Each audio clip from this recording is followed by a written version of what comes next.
Welcome to my channel शिक्षा सार। मैं ममता दुबे आप लोगों के लिए नया वीडियो लेकर के आई हूँ। इस बार मैं बहुत लेट हो गई वीडियो में, लेकिन अब हम जल्दी वीडियो बनाया करेंगे। आज हम पढ़ने वाले हैं एंडोप्लाज्मिक रेटिकुलम। हमने इसके पहले बहुत सारी ऑर्गेनेल्स पढ़े, हमारे सेल्स के अंदर जो जो ऑर्गेनेली होती हैं हमने उनके बारे में पढ़ा, माइटोकॉन्ड्रिया के बारे में पढ़ा, गोल्जी बॉडी के बारे में पढ़ा। अब हम आज पढ़ने वाले हैं एंडोप्लाज्मिक रेटिकुलम। तो एंडोप्लाज्मिक रेटिकुलम भी एक ऐसी ऑर्गेनेली है जो केवल यूकैरियोट्स में पाई जाती है, प्रोकैरियोट्स में ये एब्सेंट होती है। तो हमने इसके पहले भी जो ऑर्गेनेली पढ़ा सभी इस तरह की थी जो प्रोकैरियोट्स में एब्सेंट थी और यूकैरियोट्स में प्रेजेंट थी। तो आज हम देखेंगे एंडोप्लाज्मिक रेटिकुलम किस तरह की ऑर्गेनेली है और इसके फंक्शन देखेंगे, इसका स्ट्रक्चर देखेंगे और ये कहाँ पाई जाती है, कैसे उपस्थित होती है। तो हम इसके बारे में देखेंगे कि हम एंडोप्लाज्मिक रेटिकुलम के बारे में क्या क्या पढ़ने वाले हैं। इसका हम एक व्यू देखते हैं।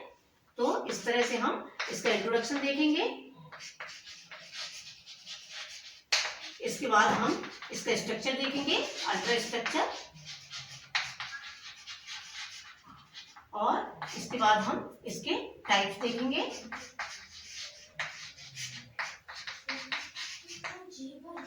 और इसके फंक्शन देखेंगे। इसको हम ER भी कह सकते हैं, एंडोप्लाज्मिक रेटिकुलम। तो इंट्रोडक्शन में हम देखने वाले कि ये एंडोप्लाज्मिक रेटिकुलम जो है वो किस तरह की ऑर्गेनेली है और ये कहाँ प्रेजेंट होती है साइटोप्लाज्म में। तो ये एंडोप्लाज्मिक रेटिकुलम जो है ER हमारे साइटोप्लाज्म में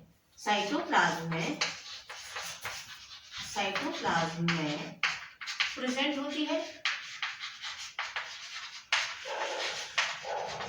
और यह ऐसी ऑर्गेनेली है जो प्रोकैरियोट्स और बहुत सारी ऐसी जगह है जहां पर ये नहीं पाई जाती है।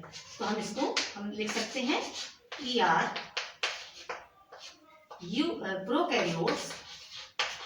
प्रोकैरियोट्स,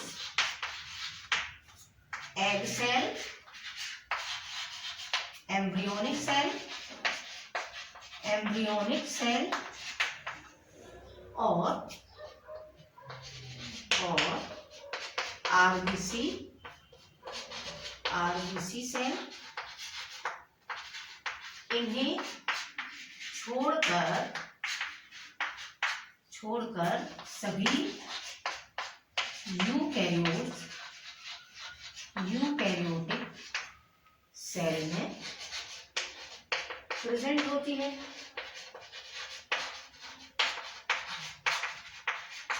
यह सभी यूकैरियोटिक सेल में प्रेजेंट होती है, केवल RBC, प्रोकैरियोट्स और एग सेल और एम्ब्रियोनिक सेल को छोड़ करके ये सभी जगह पाई जाती है एंडोप्लाज्मिक रेटिकुलम। एंडोप्लाज्मिक रेटिकुलम को किसने बताया था? तो पॉटर जो थे, पॉटर 1944 में इन्होंने, पॉटर नामक वैज्ञानिक ने इन्होंने बताया 1944 में बताया कि यह जो है यह केंद्रक से लेकर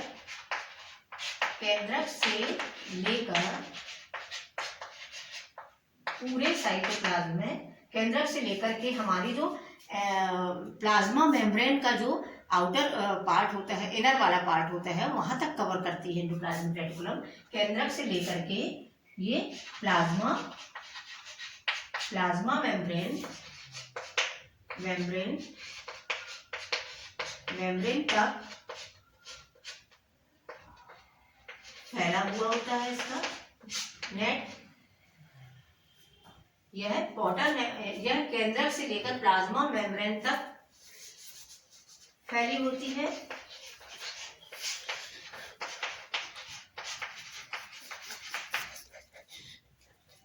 पूरे साइटोप्लाज्म में ये प्रेजेंट होती है। तो इस तरह से 1944 में इन्होंने बताया कि जो केंद्रक, जैसे हम लोग केंद्रक में देखते हैं, केंद्रक के आसपास हमें जो स्ट्रक्चर दिखाई देता है वो ER का स्ट्रक्चर होता है। जैसे इस तरह से हम देखें कि ये मान लो आपका एक केंद्रक है, ये न्यूक्लियस है ना, हमारी सेल का ये न्यूक्लियस है, मान लो आपकी सेल है। तो इसके न्यूक्लियस के जो आसपास जो भाग होता है, यहाँ से शुरू होता है ये एंडोप्लाज्मिक रेटिकुलम। इस तरह से ऐसे स्ट्रक्चर बने होते हैं केंद्रक के आसपास। इस तरह से न्यूक्लियस से ये ऐसे न्यूक्लियस के आसपास से इसका शुरू होता है, एंडोप्लाज्मिक रेटिकुलम स्टार्टिंग होती है और ये पूरी मेम्ब्रेन तक इस तरह एक्सपेंड होती है, पूरे में वितरित होती है या विस्तारित होती है। इस तरह से मेम्ब्रेन तक इसका नेट या एक जाल सा बनाती हुई एंडोप्लाज्मिक रेटिकुलम पूरे साइटोप्लाज्म में प्रेजेंट होता है। ये चीज समझ में आई आपको? अब हम आगे बढ़ते हैं।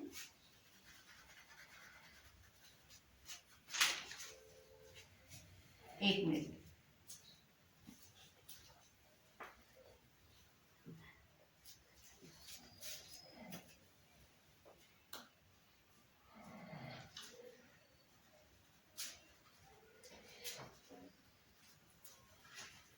इस तरह से तो हमने देखा एंडोप्लाज्मिक रेटिकुलम में हमने समझा कि यह कहाँ से शुरुआत होती है इसकी।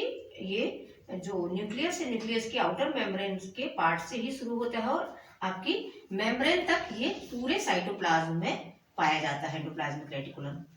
तो आगे चलते हैं हम, इसको देख लीजिए एक मिनट।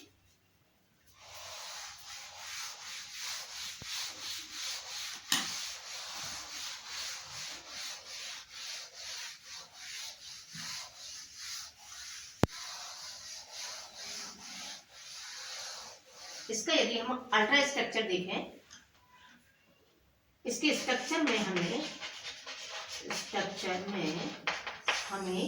तीन संरचनाएं दिखाई देती हैं। तीन संरचनाएं दिखाई देती हैं।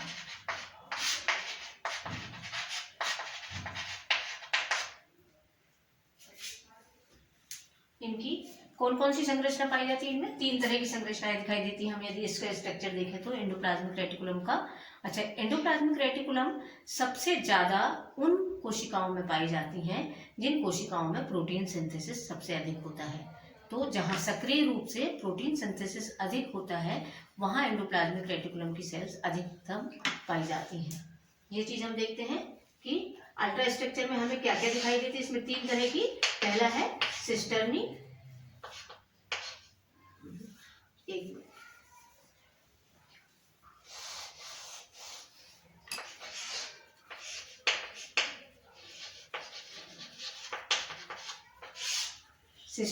सिस्टर्नी एक ऐसा स्ट्रक्चर है इसका, जैसे जो हमने अभी न्यूक्लियस के आसपास जो स्ट्रक्चर देखा था इस तरह से ये समानांतर क्रम में ऐसे, यदि हम सिस्टर्नी को देखें तो ये इस तरह से समानांतर फैला हुआ स्ट्रक्चर होता है।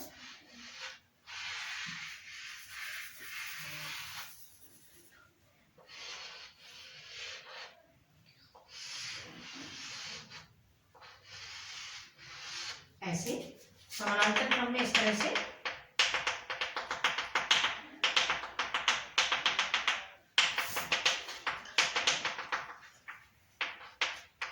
इस स्ट्रक्चर में, इसकी आउटर सरफेस में छोटे छोटे स्ट्रक्चर पाए जाते हैं। इन्हें हम क्या कह सकते हैं? ये राइबोसोम होते हैं। राइबोसोम इनकी सतह में पाए जाते हैं। इस तरह से इनकी सतह में राइबोसोम लगे होते हैं।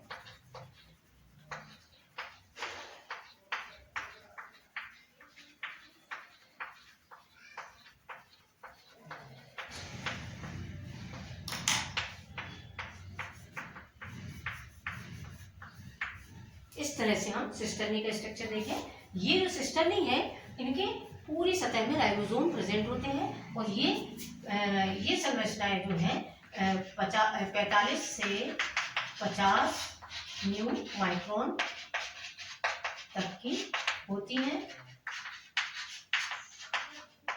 और ये जो एंडोप्लाज्मिक रेटिकुलम जो है, इसकी जो सिस्टर्नी वाला पार्ट है जो, ये सबसे अधिक हमारे ब्रेन और लिवर सेल्स में ज्यादा प्रेजेंट होती है, क्योंकि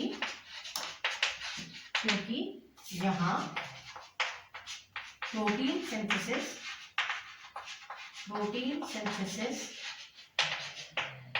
अधिक सक्रिय होता है, क्योंकि जहाँ भी प्रोटीन का सिंथेसिस बहुत अधिक होगा उन सेल्स में आपकी एंडोप्लाज्मिक रेटिकुलम प्रेजेंट होगा, ज़्यादा प्रेजेंट होगा। और ये सिस्टमी जो है वो ब्रेन और लिवर में सबसे अधिक ज़्यादा पाई जाती हैं, क्योंकि वहाँ प्रोटीन सिंथेसिस सक्रिय रूप से अधिक होता है। तो इस तरह से हमने देखा एक पार्ट इसका सिस्टमी। सेकेंड पार्ट है इसका ट्यूब्यूल्स।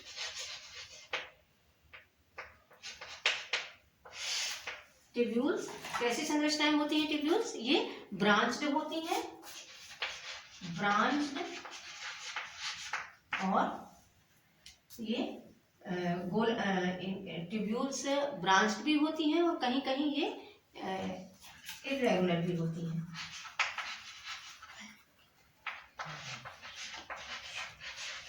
इरेगुलर भी होती हैं और ये संरचनाएं 50 से 100 माइक्रोम्यू की व्यास वाली होती है। तो इस तरह से इनका डायग्राम हम देखेंगे, ऊपर देख लीजिए इसको।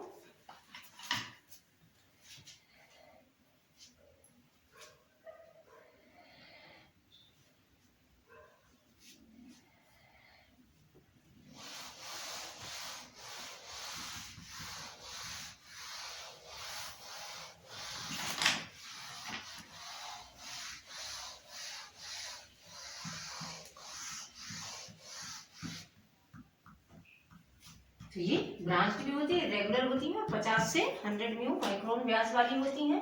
तो ट्यूब्यूल्स जो होती हैं ये किस तरह से इनका स्ट्रक्चर देखें यदि हम, तो इस तरह से ये ऐसा स्ट्रक्चर बनाती हुई दिखाई देती हैं हमें, इस तरह से।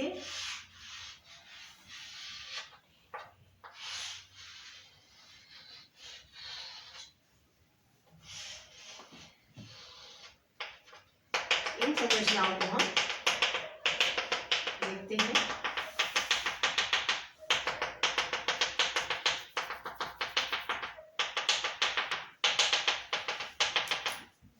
ये ट्यूब्यूल्स जो होती हैं ये ज्यादातर कहाँ प्रेजेंट होती हैं? हमारी रेटिना के जो एपिथेलियल सेल्स होती हैं उनमें बहुत अधिक होती हैं। और रेटिना की एपिथेलियल सेल्स में प्रेजेंट होती हैं।